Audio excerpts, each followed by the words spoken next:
Hey everyone, and welcome back to the channel. So in today's head-to-head comparison, let's take a look at the 2026 BMW X1 xDrive 28i and the 2026 Audi Q3 S-Line. I borrowed these from Audi Northlake and Hendrick BMW Northlake, so take a look at their links down in the description, along with full detailed reviews that I've made on both of these smaller size SUVs. So let's start off with their MSRPs.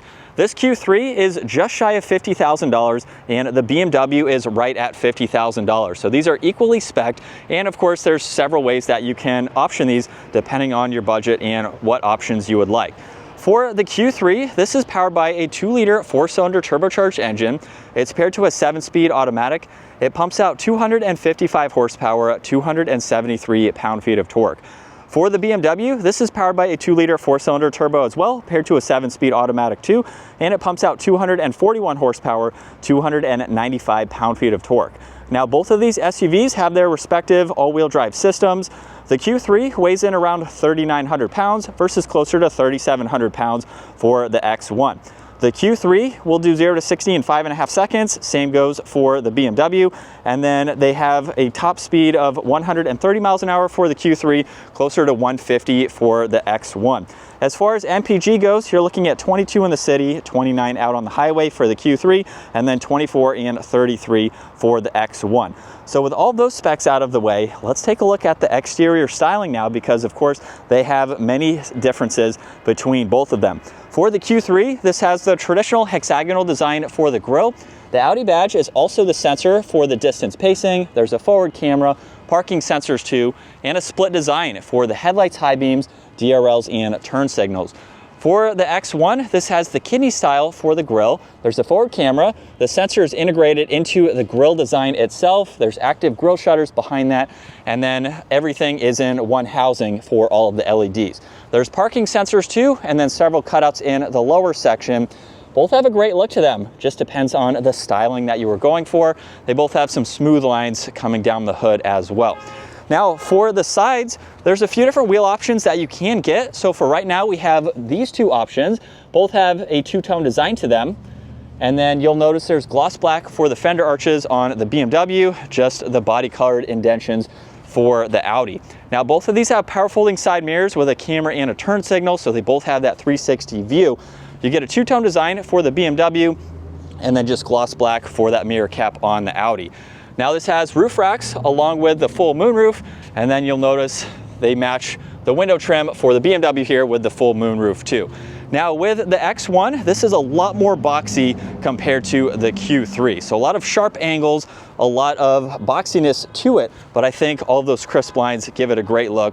You have a lot more smooth lines flowing for the Q3. So especially with this rear section going down the glass, it's a little bit more angled than the BMW. So again, just depending on the preference that you like, they're both great looking vehicles.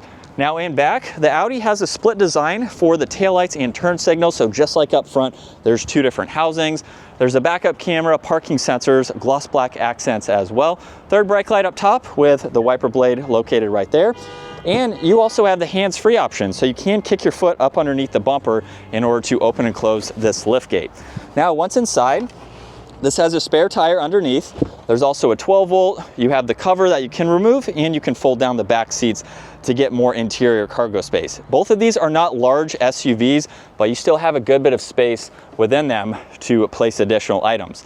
Now for the back of the X1, you'll notice a little bit more of a sporty design for the spoiler compared to the Q3, but you have one housing for all the LEDs, backup camera, parking sensors, wiper blade is in that lower section too, and you do have hands-free options that you can use with this as well. Now with the back of the X1, I'd say it's about at the same size. You can lift up the floor where there's no spare for this. You have a lot of space. You could probably put one there if you needed to, but you can actually remove that if you need more height, and you have some bins and a 12-volt on both sides as well. You can remove this just like in the Audi and fold the back seats down. So a similar amount of space, and you can use your foot as well. So they're both competitive with being practical in those aspects.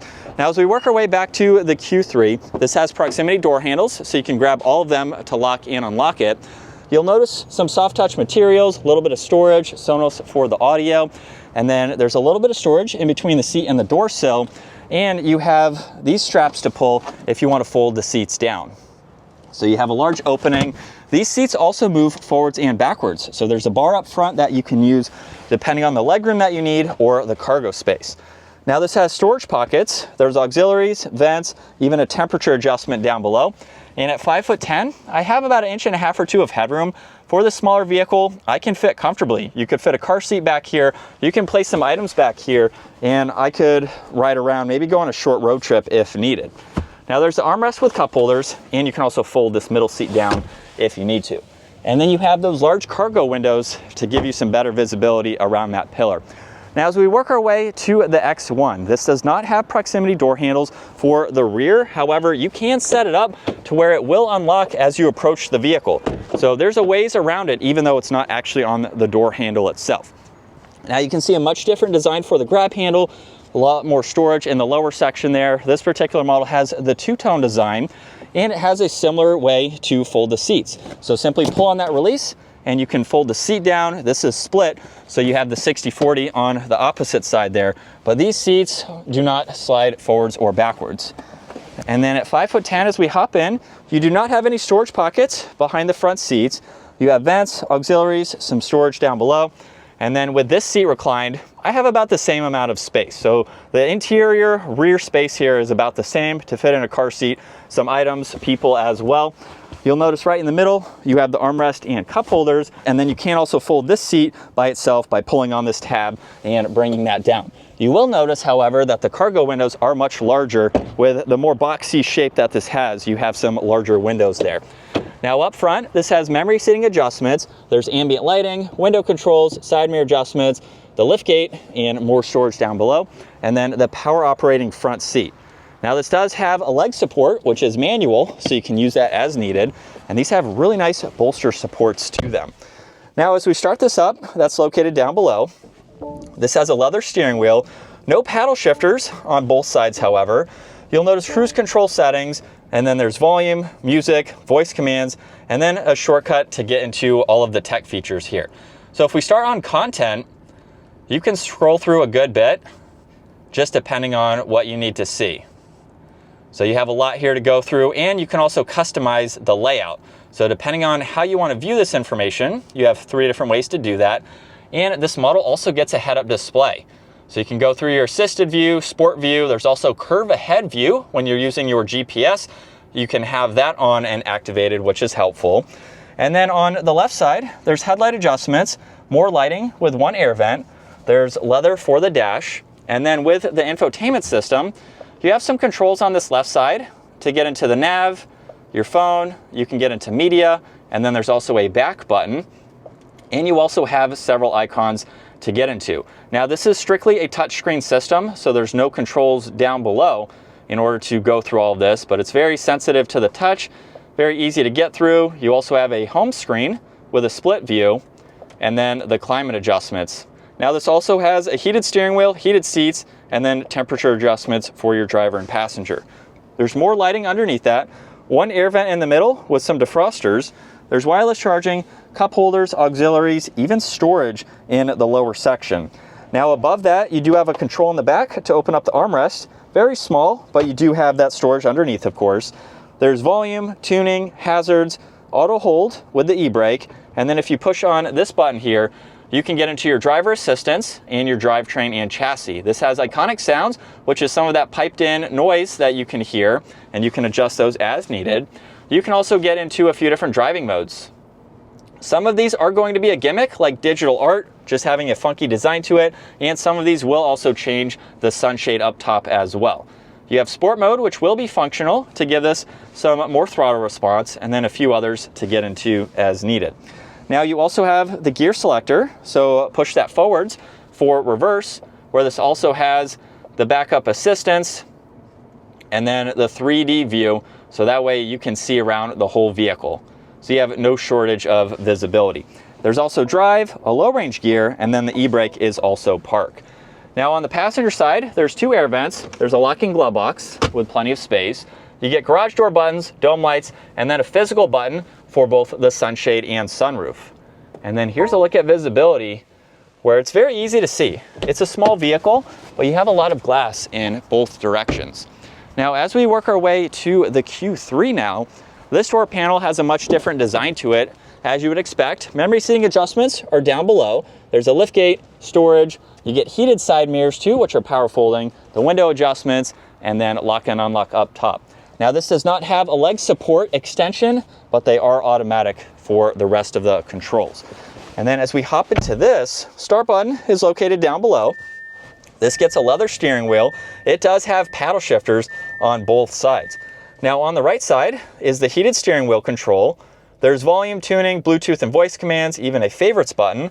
And then on the left side, this is how you can go through the digital gauge cluster. Now there's not quite as much to go through, but you can push on view to pull up a few different settings here. And then you can also scroll through some info on that left side. And with routes, you can look at a few more stats there. So not quite as configurable, but it's nice that you do have that. You'll notice too behind the steering wheel, turn signal stalk, which is a much different orientation. There's also some wiper blades and your high beams. And then on the right side, this is the gear selector. So we'll move on to that by pushing it up. You can bring up the camera system. And you have the 3D view just like in the BMW. You can put it into drive, pull up the forward-facing angle. This even has parallel parking, the backup assistance too.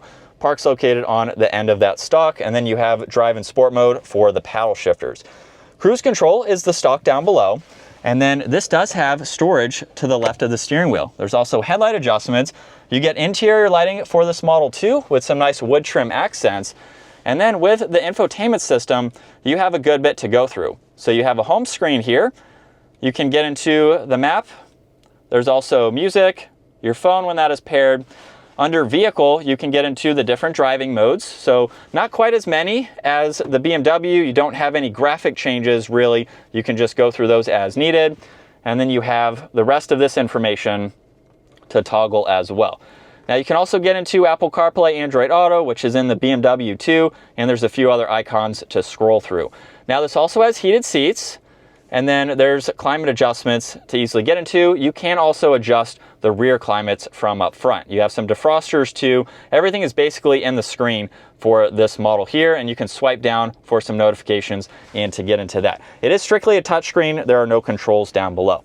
You have more lighting along with vents. There's a shortcut to drive select, traction control, engine start stop, hazards, shortcut to the camera system, and then this also has a lot of standard safety features that you can configure. Now you can do this in the BMW as well. It's just going to be a little bit more hidden in the screen. There's not a shortcut readily available. Now this also gets wireless charging with cup holders. There's volume, the e-brake, cup holders. You get a lot more storage in the center armrest, so obviously a much different design. There's a locking glove box, and then garage door buttons, touch sensitive dome lights, and this does not have physical buttons for the sunshade and sunroof. So you just swipe your finger forwards or backwards, and that's how you can open up that sunshade. And then as far as visibility goes, it's going to be very similar just with its overall shape. It is a little bit more angled in the back compared to the X1, but for their similar sizes, they're going to be roughly the same. So let's get both of these smaller size SUVs out on the road now and see how they drive. So let's start off behind the wheel for the Q3 in a dynamic second gear. Here we go. And as we get up to speed, shifts are going to be very responsive, whether you are using the paddle shifters or letting the transmission shift itself. It's a very quick and responsive transmission, which is nice. For this sporty, smaller size SUV, that is nice to see. But with the Q3 here, really good seating position. At 5'10", I currently have about 3 inches or so of headroom, so you can be slightly taller than me and still fit in this, which is nice to see for its smaller size. Now we do have a pretty large screen here. It sticks up a good bit, still within line with the steering wheel where it's currently positioned. This has the manual adjustment for the steering wheel, but good supports on both sides for your armrests here. A little bit high of a door sill there, but it's a comfortable luxury focused SUV. So it's very quiet feeling. This is something that would be perfect for a daily driver. If you are looking for the tech features that this has, you like the layout and how everything is positioned, not too confusing, not a whole lot of physical buttons, but you have a really nice blend between both of them. So it's easy to use everything that is available. And you just have a great comfortable place. The seats are really nice too with the bolster support that they have. And this is really nice. So you have a few other options that you could get with this, just depending on what you would like. So you have a few ways, of course, that you can spec it, and with the seat color too, which is nice. But let's jump behind the wheel of the X1 now and see what that's like. And in sport mode with the low range, we're in second gear. Here we go. And we can gradually get up to speed and just put it back into normal drive there. It is interesting to see the lack of paddle shifters, but if you go with the M35i version, that will have large paddles and give you a little bit more of a sporty feel. But for this 28i, you have a really good outlook as far as visibility goes. You'll notice, however, that the large screen is actually much lower than the steering wheel. This does have the manual adjustment on the side, but it is a more condensed version compared to the Audi. So if that is something that you like more, they just vary slightly with their overall sizing. For the driver's seat here at 5'10", I have about the same amount of headroom at about 3 inches or so, and it is a height adjustable seat. So you could be much taller than me, and just like the Audi, fit comfortably. Now the door sill here, or the window sill, isn't quite as high, but you kind of sink down into this vehicle just like the Audi. Very similar design for the armrests on both sides here. And this is going to give you a luxury focused vehicle as well. So something that you can drive every day. Much different design for the middle section here. So that could be a factor in which model you go with. And you don't have that storage over here, which in my X5, I do have that. We use that as a sunglass holder, since you don't have a sunglass holder really in either vehicle, aside from maybe the armrest or the glove box there. So coming back to final thoughts now between the Audi Q3 and the BMW X1. I think these are both really nice smaller size SUVs. In my opinion, the X1 is going to be a little bit more sporty, even though it lacks the paddle shifters like the Q3 has. In my opinion, the Q3 is going to be a little bit more luxury focused, but you do have those paddles to give you some of those sporty aspects as well. You can also get different trim levels for the X1. You can go with the M35i if you want more power, you want more aggressive bolsters for the seats, larger paddle shifters, and just a more sporty vehicle. For the Q3, this is all that I have seen so far with the S line. So there's not an RS model or anything above this one here. So this is your only option for the Q3, but you can go a little bit higher with the X1 and have a very performance-oriented, smaller size BMW. So these are both going to ride very similar. They have about the same amount of space as far as practicality goes. So they're great options, just depending on if you like the exterior styling or the interior tech on which model. For me, I think I would go BMW. I own a BMW and an Audi myself, so this is a toss-up for me, but I do like the boxy style for the X1 a little bit more than the Q3 here. But I'm a fan of both of them. You really can't go wrong with either one. They're both going to offer a lot for the pricing in this segment of SUV. Comment down below, would you rather go Q3 or X1? Let me know your thoughts and why. If you enjoyed today's video, give it a huge thumbs up and consider smashing that subscribe button so you can stay up to date with our daily uploads. I will see you all in the next video.